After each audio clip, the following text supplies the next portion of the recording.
প্রিয় ছাত্রছাত্রী, তোমাদের প্রত্যেককে তোমার আমার চ্যানেল আরটি এডুকেশনে আরেকবার স্বাগত জানাই। তো আজকে চলে এসেছি ক্লাস 10-এর আরও একটি নতুন টপিক নিয়ে। আজকের এই পাঠের ভিডিওতে আমরা আলোচনা করব তাপের ঘটনাসমূহ নিয়ে। এই তাপের ঘটনাসমূহের একদম প্রথম থেকে শুরু করে শেষ পর্যন্ত আজকের এই একটি ভিডিওর মাধ্যমে তোমাদের সঙ্গে কিন্তু আলোচনা করব। এই যে ভিডিওটা, এই ভিডিওটা যে কেবলমাত্র 2026-এর মাধ্যমিক পরীক্ষার্থীদের জন্য ইম্পর্টেন্ট হতে চলেছে এমনটা নয়। তোমরা যারা 2027 সালে মাধ্যমিক পরীক্ষা দেবে, তোমরাও কিন্তু যদি ক্লাসটা করো তোমরাও কিন্তু প্রভাবিত হবে। কারণ আজকের এই ভিডিওতে আমি 0 থেকে শুরু করে 100% পর্যন্ত এই টপিক থেকে কি কি ঘটনা রয়েছে, কি কি ম্যাটার রয়েছে বা কি কি প্রশ্ন ইম্পর্টেন্ট হতে পারে, অর্থাৎ ইম্পর্টেন্ট কোশ্চেনগুলো নিয়েও কিন্তু আলোচনা করব। তাই আজকে যেমনভাবে যে কুইক রিভিশন সিরিজের যেমন 3 নম্বর পার্টের ভিডিও আজকে হতে চলেছে, তেমনই তোমরা যারা 2027 সালে মাধ্যমিক দেবে তোমাদেরও কিন্তু ফার্স্ট ভিডিও হতে চলেছে আজকের এই ভিডিওটা।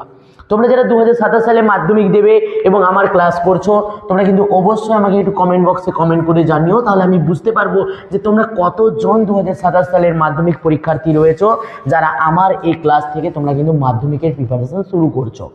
তোমরা যারা মাধ্যমিক 2027-এ দেবে এবং এখন থেকে আমার ক্লাস করছো, তোমাদেরকে প্রত্যেককে বলছি সম্পূর্ণ যে সিলেবাস রয়েছে সেই সিলেবাস কভার করব এই ভিডিওর মাধ্যমে, অর্থাৎ এই চ্যানেলের মাধ্যমে। দুটো সাবজেক্টের রেসপন্সিবিলিটি আমি তোমাদের নিতে পারি, তবে তোমাদের কিন্তু সাপোর্টের প্রয়োজন, অর্থাৎ তোমাদেরকে কিন্তু সাপোর্ট করতে হবে। তো এই তাপের ঘটনাসমূহ পড়ার জন্য সবার প্রথমেই তোমাকে জানতে হবে যে তাপের প্রসারণ কাকে বলে। কি বললাম আমি? তাপের প্রসারণ কাকে বলে। মন দিয়ে একটু বুঝবে, প্রত্যেকে খাতা পেন অবশ্যই বের করে নেবে এবং আমার সাথে সাথে কিন্তু নোট করতে শুরু করবে। তো তাপের প্রসারণ জিনিসটা কি একটু বুঝিয়ে দিচ্ছি, একটু বুঝে নাও সবার প্রথমে। ধরো একটা বস্তু রয়েছে, সেটা কঠিন হতে পারে, তরল হতে পারে এবং গ্যাসীয় হতে পারে।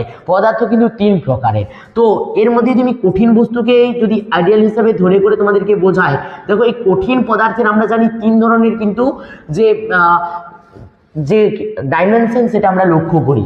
এটা একটা ডাইমেনশন, এটা একটা ডাইমেনশন এবং এটা একটা ডাইমেনশন।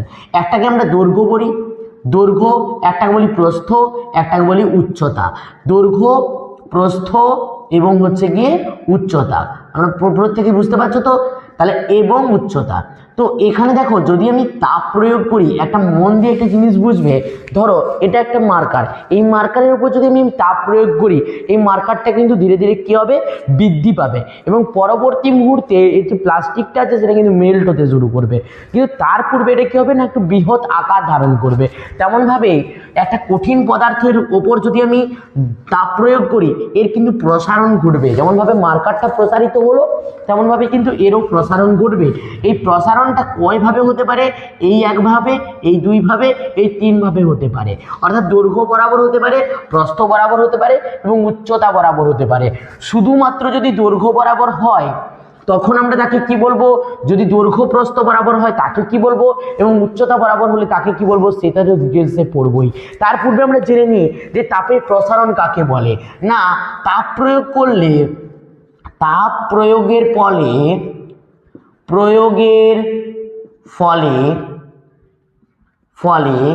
কোনো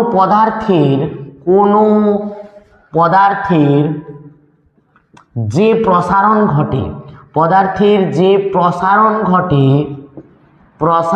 ঘটে তাকে আমরা কি বলবো? তাকে তাপের প্রসারণ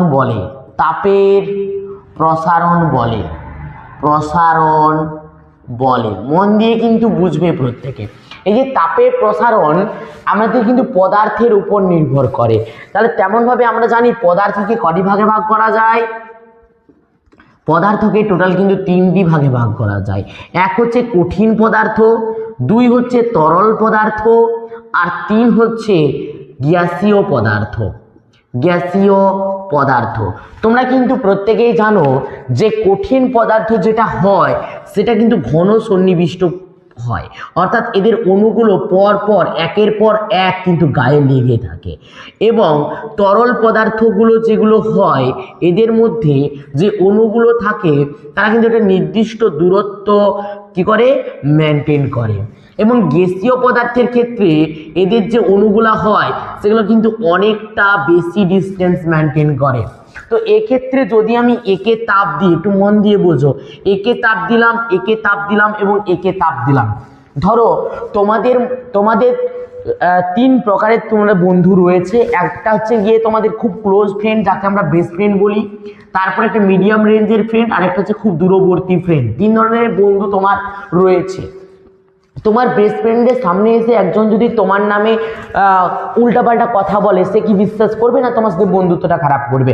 সে তোমাকে চেনে জানে, সহজে বন্ধুত্ব নষ্ট করতে চাইবে না।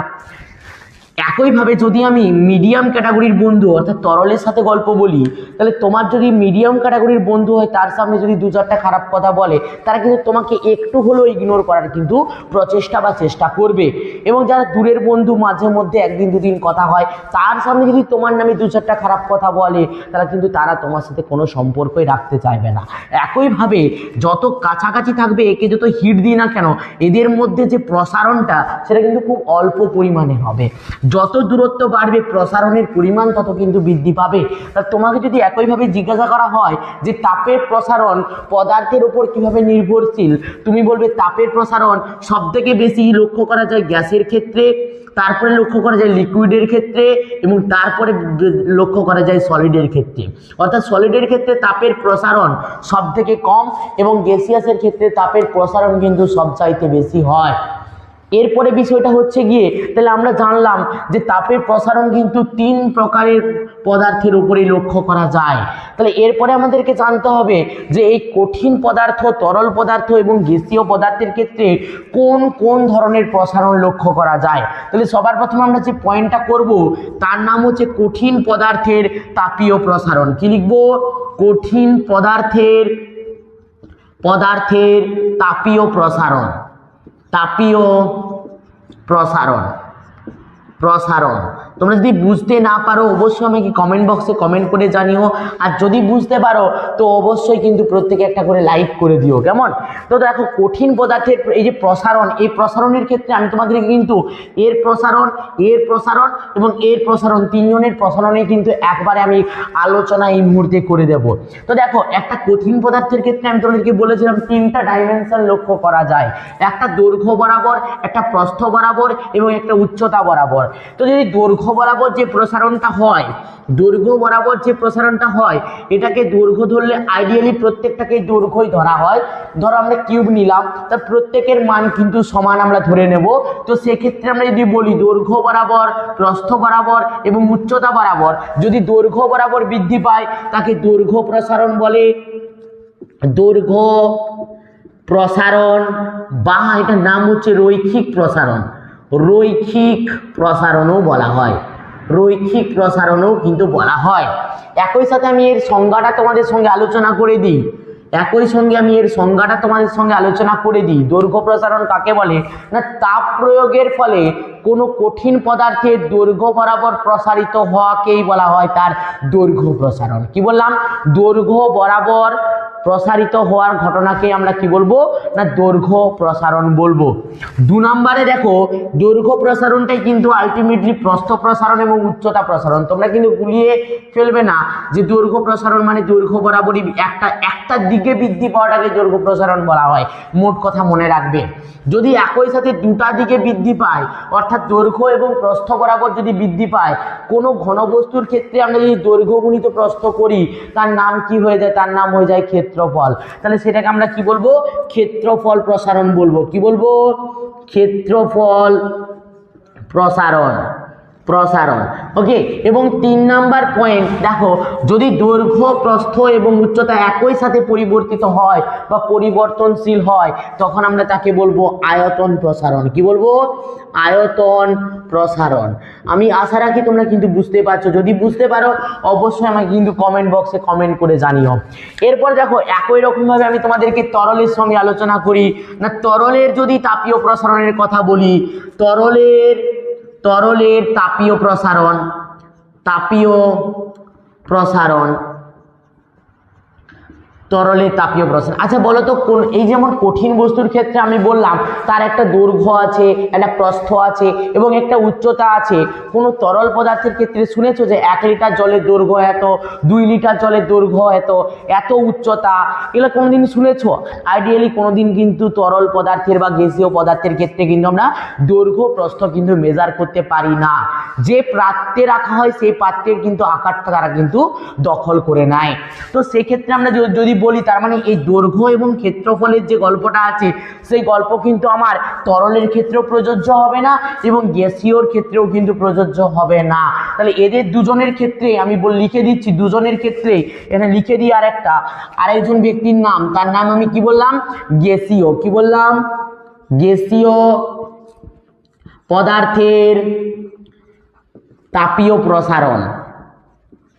তাপীয় প্রসারণ প্রত্যেকে আমার সাথে একটু নোট করে নিও, এখানটাতে একটু জায়গাটা কম আছে, আমি বুঝিয়ে দিচ্ছি, পরে এগুলো ডিটেলসে অবশ্যই কিন্তু আমরা আলোচনা করব। তো দেখো এই তরলের যে প্রসারণটা হবে সেটাও কিন্তু আয়তন বেসিসে হবে,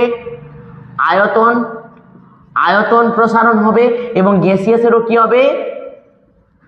আয়তন হবে।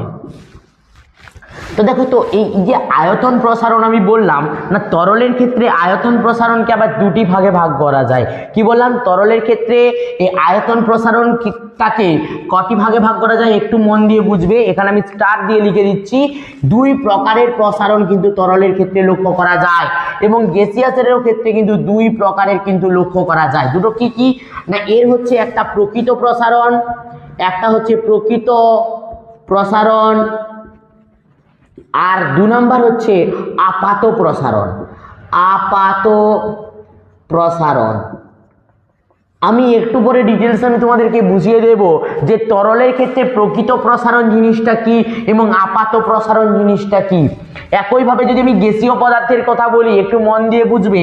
এটা একটা বেলুন, এই বেলুনকে যখন আমি হাওয়া দেব এ কিন্তু ফুলে ফেপে উঠবে। এই ফুলে ফেপে ওঠার ফলে দেখবে একটা বেলুনকে যখন ফোলানো হয় তারপরে কিছু সময় পূর্বে তুমি সকালবেলা একটা বেলুন ফুলিয়েছ এবং যত বেলা বাড়তে থাকে একটা করে বেলুন কিন্তু ফুটতে শুরু করে।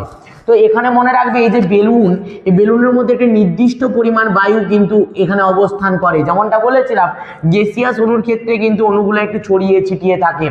তো যখন আমি উষ্ণতা দেব, আমি কি বলেছি না গ্যাসীয় পদার্থের ক্ষেত্রে সবচাইতে বেশি পরিমাণে প্রসারণ ঘটে।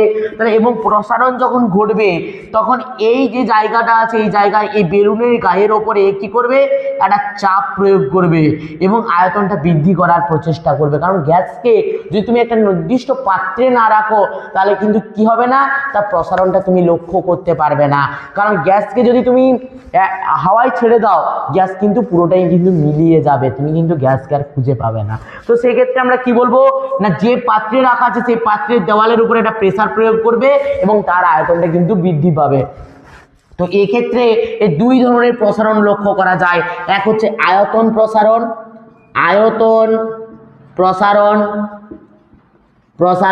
আর 2 নাম্বার হচ্ছে চাপীয় প্রসারণ। কি বললাম আমি? চাপীয় প্রসারণ। ভালো করে মন দিয়ে কিন্তু বুঝবে। তাহলে আমরা এতটা অবধি যেটা শিখলাম তো প্রত্যেকে আশা রাখি বুঝতে পেরে গেছে। যদি বুঝতে পেরে গিয়ে থাকো অবশ্যই কমেন্ট বক্সে ইয়েস একটা লিখে দিও। তো চটজলদি একটা স্ক্রিনশট নিয়ে নাও, দিন চলে যাবো আমরা কিন্তু এর পরবর্তী পার্টে। তো আশা রাখি প্রত্যেকে কিন্তু স্ক্রিনশট নিয়ে নিয়েছো। তো স্ক্রিনশট নিয়ে নিলে এরপরে আমরা দেখবো, দেখো এই যে কঠিন পদার্থ, তরল পদার্থ এবং গ্যাসীয় পদার্থ, এদের যে ভাগগুলো আমি লিখেছি এই ভাগগুলো নিয়ে আলোচনা করব। কিন্তু তার পূর্বে আর একটা বিষয় নিয়ে আলোচনা করব। সেই বিষয়টা হচ্ছে গিয়ে এই যে তাপের ঘটনা বা তাপের প্রসারণ, এই তাপের প্রসারণ দৈনন্দিন জীবনে আমাদের কিভাবে প্রভাবিত করে বা কোথায় কোথায় কাজে লাগে সেটা নিয়ে আলোচনা করব। তো দেখো এই যে তাপের প্রসারণ, এই তাপের প্রসারণকে কাজে লাগিয়ে আমরা কিন্তু জানি যে আমাদের আমাদের পূর্বে যখন গরুর গাড়ি চলতো, তোমরা হয়তো গরুর গাড়ি অনেকে দেখোনি, অনেকে দেখেছো। সেই গরুর গাড়িতে কি হতো জানো তোমরা প্রত্যেকে? না চাকা থাকতো, প্রত্যেক গাড়িতে চাকা থাকে, সেরকম গরুর গাড়িতেও কিন্তু চাকা থাকতো। আর গরুর গাড়ি যে চাকাগুলো তৈরি করা হতো সেগুলো কিন্তু কাঠের তৈরি করা হতো। এই কাঠের যে চাকা তৈরি করা হতো ওর সাইডে একটা রেলিং দেওয়া হতো যাতে করে কাঠটা যাতে কম পরিমাণে কি হয় ক্ষয়। দেখো আমি ছবি আঁকতে খুব একটা পারি না, প্লিজ কমেন্ট বক্সে কিন্তু হাই হি করো না, কেমন? তো এখানে দেখো এই যে রেলিংটা তৈরি দেওয়া হতো, এই রেলিংটা কিন্তু পুরোপুরি কিন্তু এই কাঠের যে গোলটা তাতে কিন্তু বসে যেত। সেটা কিভাবে বসানো হতো না, যখন রেলিংটা বসানো হতো তখন সেই রেলিংটাকে হিট দেওয়া হতো। হিট দেওয়ার ফলে সেটা কিন্তু প্রসারিত হতো এবং সেটাকে কিন্তু সেই চাকতির সাইডে কিন্তু বসিয়ে দেওয়া হতো। এরপর যখনই এ তাপ বর্জন করতো, মানে তাপ রিলিজ করে দিত, সে কিন্তু আস্তে আস্তে বসে যেত। একই রকমভাবে তোমরা জানো যে বোতলের যে কর্কের সিপিগুলো হতো, এখনকার বোতলে আর কর্কের সিপি থাকে না, আগেকার বোতলে থাকতো এবং কর্ক ঢোকানো থাকতো। তো সেটা এঁটে গেলে সেটা কিন্তু সহজে টেনে বের করানো কিন্তু খুব একটা সহজ কাজ হতো না। তখন কি করা হতো, ওকে তাপ প্রয়োগ করা হতো। তাপ প্রয়োগ করলে কি হতো, সেটা আস্তে ধীরে ধীরে কিন্তু বাইরের দিকে বেরিয়ে আসতো। আর এগুলোর থেকেও সব থেকে ইম্পর্টেন্ট, প্রত্যেকেই দেখেছো যে ট্রেন লাইনে, এই যে ট্রেন লাইনে কিন্তু এগুলোকে কি বলা হয় জানো, যে যার উপর দিয়ে ট্রেন ছুটে সেটাকে কিন্তু রেল বলা হয়। কি বলা হয়, রেল। আর তার উপরে যে গাড়িটা ছুটে তাকে কিন্তু রেল গাড়ি বলা হয়। তো এই দুটো রেলের মাঝখানে কি বললাম বুঝতে পারছো, দুটো এই যে পাতি, এগুলোকে পাতি বলা হয়। রেল যেটা দ্বারা পাতা হয় এই পাতি বলা হয়। এই পাতির মাঝখানে কিন্তু কি করা হয়, ফাঁকা রাখা হয় এবং এগুলোকে কিন্তু এইভাবে যুক্ত করা থাকে, কেমন? তো এখানে যে ফাঁকাটা রাখা হয়, কেন রাখা হয়, এটা কিন্তু একটা বড় প্রশ্ন হতে চলেছে তোমাদের জন্য কিন্তু এই চ্যাপ্টারটা থেকে। তো তোমরা কি বলবে না, দেখো তাপ প্রয়োগ করলে আমরা কি বললাম না, তার কিন্তু প্রসারণ ঘটে। সেটা দৈর্ঘ্যে ঘটুক, প্রস্থে ঘটুক বা উচ্চতাতে ঘটুক, অর্থাৎ দৈর্ঘ্য বরাবর ঘটুক, ক্ষেত্রফল বরাবর ঘটুক বা আয়তন বরাবরই ঘটুক না কেন। তো ঘটলে যদি কোনো ধরো এখান থেকে এটা একটা নির্দিষ্ট আছে, এরপর আমি একে প্রচুর পরিমাণে তাপ দিলাম, তাহলে এ তো বৃদ্ধি পাওয়ার মতন কোনো জায়গা থাকবে না, অর্থাৎ এ তো সোজা থাকবে না, তখন এর ডিসপ্লেসমেন্ট ঘটবে। অর্থাৎ কিরকম ঘটনা ঘটবে না, ছিল সোজা কিন্তু হয়ে যাবে কিন্তু এইভাবে বাঁকা, অর্থাৎ এইভাবে কিন্তু বেঁকে যাবে। যে ধাতুটা থাকুক না কেন সেটা কিন্তু তাপ প্রয়োগ করলে বেঁকে যাবে। তো ভাবো একটা ট্রেন লাইনে যদি ট্রেন লাইনটা সোজার পরিবর্তে যদি বেঁকে যায়, এরপরে যদি এর মধ্যে দিয়ে ট্রেন যায়, ট্রেনটা ক্র্যাশ হবে না, হবে না, হয়ে যাবে। যার জন্য এর মধ্যে কিন্তু নির্দিষ্ট পরিমাণ দূরত্ব রাখা হয়, যাতে যদি তাপীয় প্রসারণ ঘটে তাহলে কিন্তু যাতে এটা বেঁকে না যায়, ট্রেন লাইনটা যাতে বেঁকে না যায়। এই ক্ষেত্রে কিন্তু দৈনন্দিন জীবনে কিন্তু এই তাপের যে ঘটনাসমূহ আছে এর কিন্তু একটা বিশাল বড় প্রয়োগ বা তাপের প্রসারণের বিশাল বড় একটা প্রয়োগ কিন্তু আমরা লক্ষ্য করতে পারি। এরপরে সেকেন্ড একটা ইম্পর্টেন্ট প্রশ্ন এখান থেকে তোমাদের জন্য হতে পারে যে দ্বিধাতব পাত কি। তোমরা কি বলবো, আমরা দ্বিধাতব পাত কি, আমরা কিন্তু জেনে নিব যে দ্বিধাতব পাতটা কি। দ্বিধাতব পাত ভালো করে মন দিয়ে একটু বুঝবে প্রত্যেকে, ওকে? দেখো দ্বিধাতব পাত হচ্ছে একই দৈর্ঘ্য, একই প্রস্থ এবং একই বেধ যুক্ত, একই দৈর্ঘ্য, একই প্রস্থ প্রস্থ ও বেধ যুক্ত দুটি ভিন্ন ভিন্ন ধাতুকে রিভেট বা নাচি দিয়ে আটকে দিলে যে ধাতু পায়, যে পাত পায় বা ধাতু পায় তাকে দ্বিধাতব পাত বলে। কি বলে?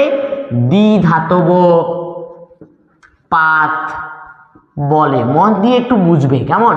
তাহলে এই দ্বিধাতব পাত ব্যাপারটা কি আর এর ব্যবহারিক প্রয়োগটাই বা কি, একে কোথায় কোথায় ব্যবহার করা হয়। তাহলে দেখো এই দ্বিধাতব পাতটা হচ্ছে এটা সমপরিমাণ, এরকম দুটো ধাতু নেব আমরা, সমপরিমাণ নেব, সম উচ্চতা বিশিষ্ট নেব, প্রত্যেক দিক দিয়ে যেন সমান হয়। দুজনকে যদি এভাবে আটকে দেওয়া হয় তাহলে যে পাতটা পাবো এর উপরেরটা কিন্তু একটা আলাদা পাত এবং নিচেরটা একটা আলাদা পাত, তাকে আমরা কি বলবো? দ্বিধাতব পাত বলবো। এই দ্বিধাতব পাতকে যদি তুমি উষ্ণতা দাও, ধরো আমি উপরে বললাম এটা পিতল এবং নিচেরটা হচ্ছে লোহা, একে হিট দিলে কি হবে যেটা বেশি পরিমাণে প্রসারিত হবে অর্থাৎ পিতল সেটা কিন্তু উপরে থাকে এবং যেটা কম পরিমাণে প্রসারিত হয় সেটা কিন্তু নিচে থাকে। তো এইভাবে কিন্তু বেঁকে যাবে ধনুকের মতন, ধনুক দেখেছো তোমরা প্রত্যেকে, সেই ধনুকের মতন কিন্তু বেঁকে যাবে। তো এই ধনুকের মতন বেঁকে যাবার ফলে একে আমরা কোথায় কোথায় কাজে লাগাতে পারি না, সব থেকে ইম্পর্টেন্ট প্রয়োগ হচ্ছে এর ব্যবহার। ব্যবহার বলে পয়েন্ট করে লিখবে, ব্যবহার হচ্ছে থার্মোস্টেট যন্ত্রে ব্যবহার করা হয়। কি বললাম? থার্মোস্টেট হিসাবে ব্যবহার করা হয়। হিসাবে থার্মোস্টেট জিনিসটা কি না, একটা নির্দিষ্ট উষ্ণতা মেনটেনকারী একটা যে যন্ত্র তাকে আমরা থার্মোস্টেট বলি। কিরকম এর ব্যবহারটা দেখো, আমি বুঝিয়ে দিচ্ছি। তারপরে 2 নাম্বার হচ্ছে আমরা যে হিটারটা ব্যবহার করি, মানে তোমরা আয়রন করার জন্য যে মেশিনটা ব্যবহার করি যেটাকে আমরা আয়রন মেশিন বলি, সেই মেশিনে কিন্তু একটা নির্দিষ্ট সময় পর্যন্ত হিট নেয় এবং তারপরে কিন্তু হিট নেওয়া অর্থাৎ ইলেকট্রিসিটি নেওয়া বন্ধ করে দেয় এবং গরম হওয়া বন্ধ হয়ে যায়। এবং সেই রেঞ্জের গরমটা যখন আবার কমে যায় তখন কিন্তু সে কিন্তু আবারও ইলেকট্রিসিটি গেইন করা শুরু করে এবং যে যন্ত্রটা সেই যন্ত্রটাকে হিটিং করতে শুরু করে। তাহলে ওই যে আপনি বন্ধ হয়ে যাওয়া এবং চালু হওয়ার যে ঘটনা, সেটা একদম কি বলবো আমরা, একটা সুইচ হিসাবে কাজ করে। এটাকেই বলা হয় থার্মোস্টেট। তাছাড়াও ফায়ার অ্যালার্ম, কি বললাম? Fire alarm. এই ফায়ার অ্যালার্মে কিন্তু এই দ্বিধাতব পাত কিন্তু ব্যবহার করা হয়। কিভাবে ফায়ার অ্যালার্মে ব্যবহার করা হয় দেখো, ফায়ার অ্যালার্ম যেটা হয় ঠিক দেখতে মানে এরকম হয় বক্স টাইপের, এর মধ্যে একটা দ্বিধাতব পাত রাখা থাকে এবং আমরা জানি কোনো গাড়িতে যখন হর্ন বাজানো হয় বা আমরা যখন সুইচ ব্যবহার করি, সুইচে প্রত্যেকেই জানো উপরের দিকে থাকে, টিপে দিলে কিন্তু লাইট বাল্ব যা যা থাকে সব কিন্তু জ্বলে উঠে, অর্থাৎ দুটো লেগে গেলে কিন্তু জ্বলে। হর্ন যখন বাজে তখনও আমরা গাড়িতে বা বাইকে যখন হর্ন বাজায় দেখবে একটা জায়গায় আমরা কী করি, প্রেস করলে এরকম এটা থাকে, এইভাবে প্রেস করলে লাগে, এইভাবে লাগে এবং লাগার পরে কী হয়, সেটা হর্ন বাজতে শুরু করে। একই রকমভাবে এখানেও কিন্তু একটা ওয়্যার দ্বারা এটা কিন্তু যুক্ত থাকে। তো যুক্ত থাকার ফলে যখন এর মধ্যে হিট দিই আমরা, মানে হিট পাই, যখন কোনো জায়গায় আগুন লাগে তখন কি হয় না, সেখানে একটা উত্তাপের বা তাপ প্রডিউসড হয়।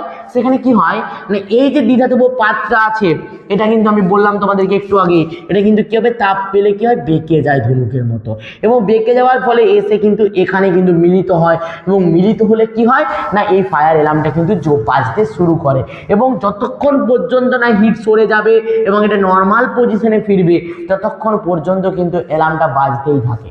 আশা রাখি প্রত্যেকে কিন্তু বুঝতে পেরে গেছো যে এই দ্বিধাতব পাতটা কি এবং এর ব্যবহার আমরা কোথায় কোথায় করতে পারি। এত অবধি স্ক্রিনশট নিয়ে নাও, দেন চলে যাবো আমরা কিন্তু কঠিনের যে প্রসারণ আমরা বললাম সেই প্রসারণগুলো নিয়ে কিন্তু ডিসকাশন করব। তো আশা রাখি প্রত্যেকে কিন্তু স্ক্রিনশট নিয়ে নিয়েছো। তো এই কঠিন পদার্থের যে প্রসারণ আছে, এই কঠিন পদার্থের 3 ধরনের প্রসারণ নিয়ে কিন্তু এখন আমরা আলোচনা করব। তো প্রথমে আমরা যে পয়েন্টটা করব সেটা হচ্ছে দৈর্ঘ্য প্রসারণ বা রৈখিক প্রসারণ। কি বললাম আমরা, তোমরা কিন্তু নাম দেবে কি, দৈর্ঘ্য বা দৈর্ঘ্য বা রৈখিক প্রসারণ। সবার প্রথমে আমাদেরকে জেনে নিতে হবে যে দৈর্ঘ্য বা রৈখিক প্রসারণ কাকে বলে। না কোনো কঠিন পদার্থের, কি বললাম না, কোনো কঠিন পদার্থের একক দৈর্ঘ্যের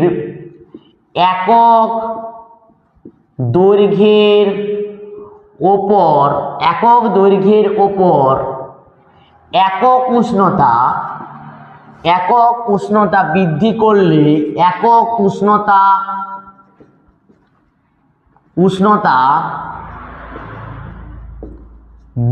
করলে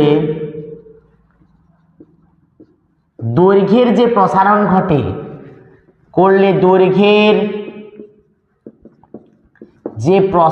ঘটে, তাকে দৈর্ঘ্য প্রসারণ বলে, তাকে দৈর্ঘ্য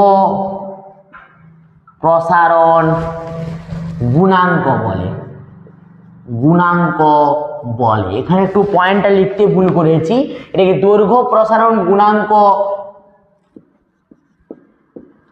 গুণাঙ্ক বলে প্রয়োগ করবে।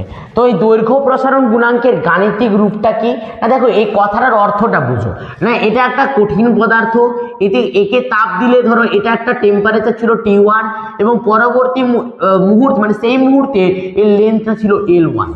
যখন আমি এর উপরে টেম্পারেচার প্রয়োগ করলাম এর বৃদ্ধি হলো কত, এতটা, তখন কিন্তু টেম্পারেচার হচ্ছে T2 এবং এই যে ডিস্টেন্সটা এটা হয়ে যাচ্ছে কিন্তু L2। তাহলে আমাদেরকে এর গাণিতিক রূপটা জানতে হবে এবং এটাকে কি দ্বারা ডিনোট করা হয়, এটাকে আলফা দ্বারা ডিনোট করা হয়। তো দৈর্ঘ্য প্রসারণ বা আলফা ইকুয়াল টু আমরা কি লিখব না, দৈর্ঘ্যের প্রসারণ ডিভাইডেড বাই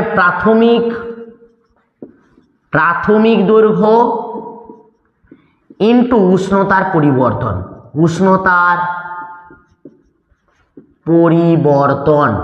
ওকে, তো এখানে যদি আমরা একটু লেখার চেষ্টা করি, দৈর্ঘ্যের প্রসারণটাকে আমরা কি লিখব, L2 minus L1 divided by L1 T2 minus T1, এইটা সমানে আমরা বলতে পারি কি আলফা। এটাই হয়ে গেল কিন্তু এর গাণিতিক রূপ। এটাকে যদি আমি একটু ভেঙে লিখি, একটু মন দিয়ে বোঝো, এই যে T2 মাইনাস T1 এটাকে আমরা লিখতে পারি কি ডেল টি। উষ্ণতার পরিবর্তনকে ডেল টি দ্বারা ডিনোট করা হয়, যে কোনো জিনিসের এই পরিবর্তনকে ডেল দ্বারা ডিনোট করা হয়। তো যে কোনো কিছুর এই পরিবর্তনকে কি দ্বারা ডিনোট করা হয়, ডেল দ্বারা কিন্তু ডিনোট করা হয়। তাহলে এটাকে যদি আমরা কোনাকুনি গুণ করে দিই, ভালোভাবে একটু নোটিস করবে, T2 মাইনাস T1কে ডেল টি লিখে দেবো। তাহলে আমরা লিখতে পারি কি L2 minus L1 equal to alpha.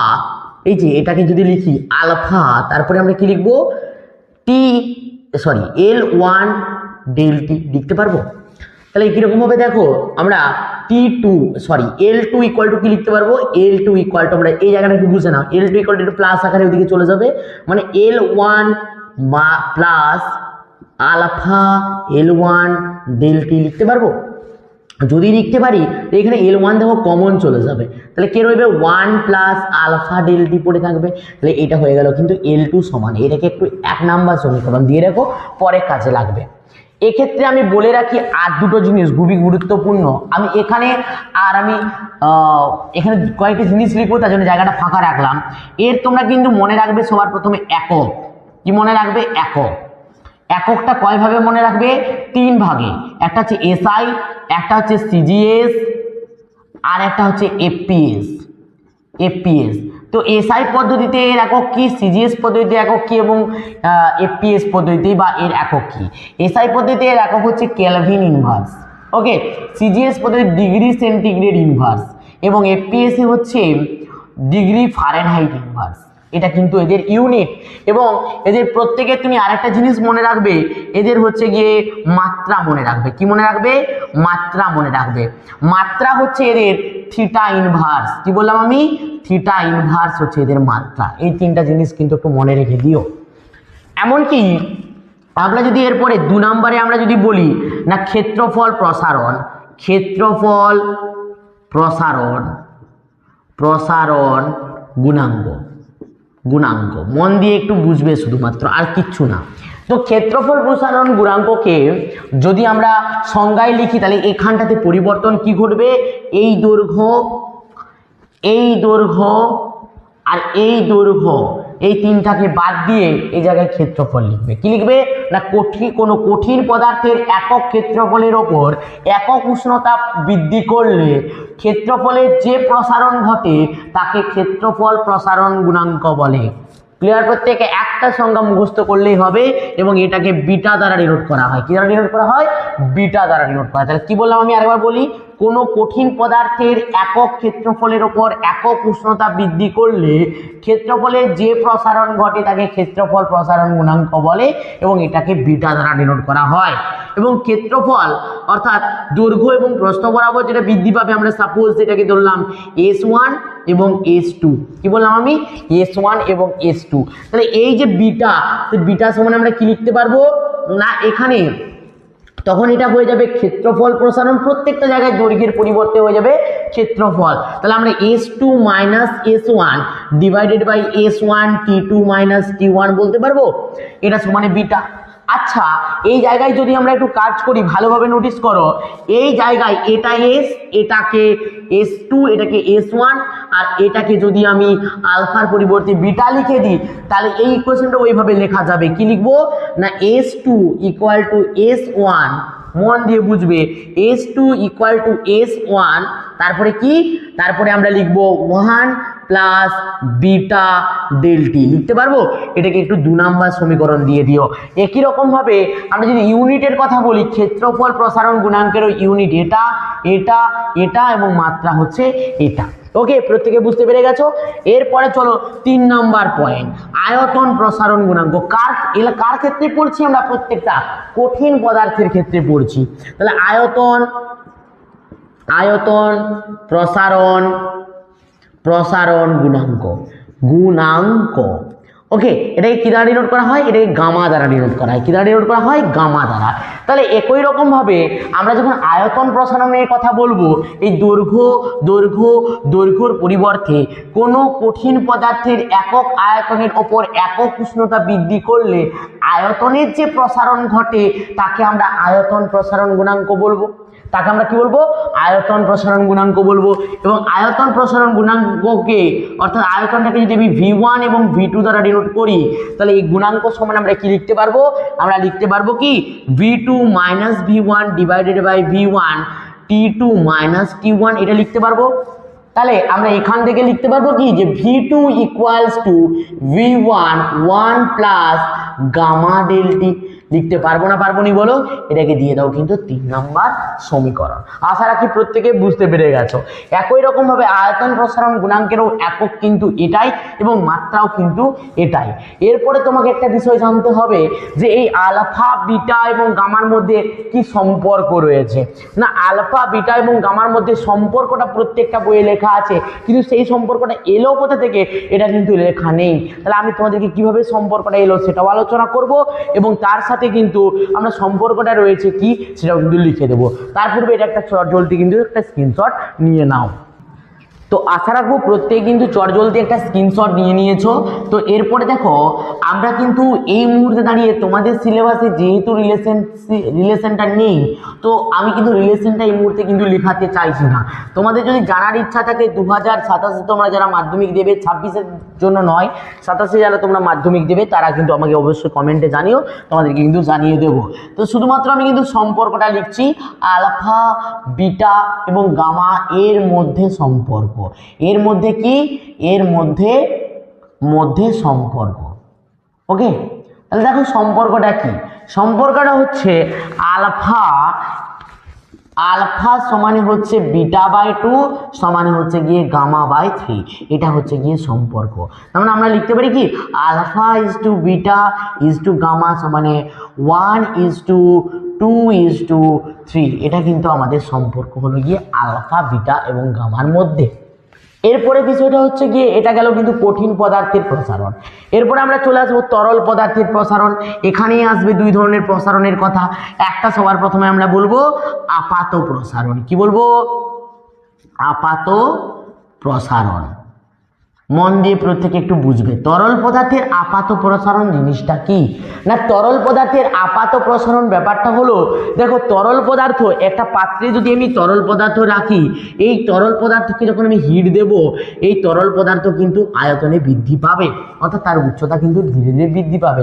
কিন্তু যে পাত্রে রেখেছি সেই পাত্রটাও এক প্রকারের ধাতু, এবং সেও কিন্তু উষ্ণতা দিলে কি হয়, তারও কিন্তু বৃদ্ধি পায়। আমরা জানি উষ্ণতা দিলে কঠিন পদার্থেরও কিন্তু 3 ধরনের প্রসারণ লক্ষ্য করা যায়। তো যে পাত্রে রেখেছি সেই পাত্রেরও প্রসারণ ঘটবে, কিন্তু এই তরলের তুলনায় আমরা জানি যে তরল খুব জলদি কি হয়, প্রসারিত হয়, এবং কঠিন পদার্থ ধীরে ধীরে প্রসারিত হয়। তাহলে কঠিন পদার্থের তুলনায় তরল পদার্থ বেশি তাড়াতাড়ি প্রসারিত হবে, এবং সেই জায়গায় দাঁড়িয়ে আমরা যে কঠিন পদার্থটার প্রসারণ বলবো সেটা কিন্তু নগণ্য হয়ে যাবে কার কাছে? তরল পদার্থের কাছে।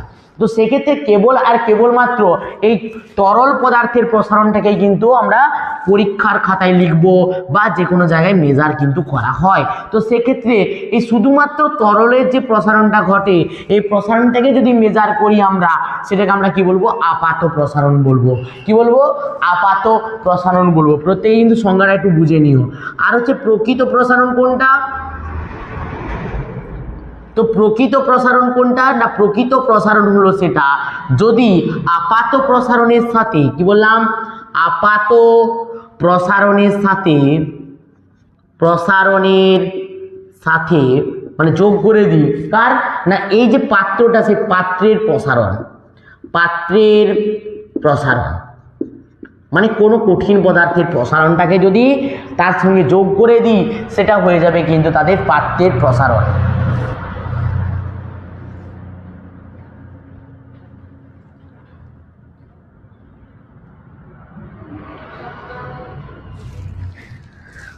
তো আপাত প্রসারণের সঙ্গে কিন্তু পাত্রের প্রসারণ যদি আমরা যোগ করে দিই সেটা হয়ে যাবে কিন্তু প্রকৃত প্রসারণ। এই প্রকৃত প্রসারণ, আপাত প্রসারণ এদের প্রত্যেককে কিন্তু ওই একইভাবে লেখা হয়।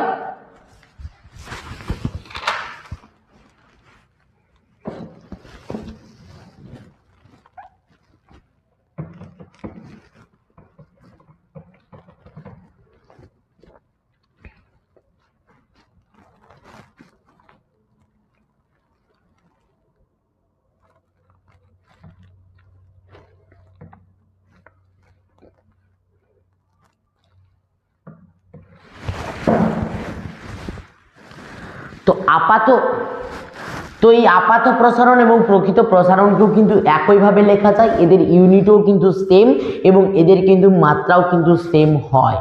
কেমন, একই রকমভাবে যদি আমি গ্যাসীয় পদার্থের কথা বলি, না গ্যাসীয় পদার্থের ক্ষেত্রে দুই ধরনের প্রসারণ লক্ষ্য করা যায়। একটাকে বলবো আমরা চাপীয় প্রসারণ, অর্থাৎ চাপের যে বৃদ্ধিটা ঘটে উষ্ণতা প্রয়োগ করলে কোনো গ্যাসীয় পদার্থের মধ্যে চাপের যে পরিবর্তনটা ঘটে বা প্রসারণটা ঘটে তাকে আমরা চাপীয় প্রসারণ বলবো, এবং আয়তনের যে প্রসারণটা ঘটবে তাকে আমরা কিন্তু আয়তন প্রসারণ বলবো। তো আজকের এই যে ভিডিওটা, এই ভিডিওটা আমি এখানেই স্টপ করলাম এবং পরবর্তী এর সেকেন্ড পার্টের ভিডিওতে আমরা কিন্তু এর যে বাকি অংশটা রয়েছে সেটা আলোচনা করব, তার সাথে এই টপিক থেকে যে যে ইম্পর্টেন্ট প্রশ্নগুলো রয়েছে সেটা নিয়ে কিন্তু আলোচনা করব। তো এতটা পর্যন্ত যদি প্রত্যেকের ভিডিওটা ভালো লেগে থাকে, টপিক ভালো লেগে থাকে, অবশ্যই ভিডিওকে লাইক করো, কমেন্ট করে জানিও যে তুমি এই বছর মাধ্যমিক দিচ্ছ না পরবর্তী বছরে মাধ্যমিক দিতে চলেছো। আর অবশ্যই কিন্তু তোমরা যদি সাপোর্ট দাও পুরো 2026 সালের পুরো ফুল সিলেবাস এই চ্যানেল 8টি এডুকেশনের মাধ্যমে তোমাদের সঙ্গে কিন্তু কমপ্লিট করব। তো তার জন্য প্রত্যেকে কিন্তু কি করতে হবে, প্রত্যেকের ফ্রেন্ড গ্রুপের মধ্যে তোমাদেরকে কিন্তু এই ভিডিওটাকে শেয়ার করে দিতে হবে। তো চলো বাই, দেখা হচ্ছে নেক্সট ভিডিওতে। প্রত্যেকে ভালো থাকবে, প্রত্যেকে সুস্থ থাকবে এবং তার সাথে জানিয়ে রাখি 2026 সালে মাধ্যমিক পরীক্ষার্থীদের ভালোভাবে প্রিপারেশন নাও এবং ভালোভাবে পরীক্ষা দেবে। তো চলো বাই, দেখা হচ্ছে নেক্সট ভিডিওতে। প্রত্যেকে ভালো থাকবে, প্রত্যেকে সুস্থ থাকবে।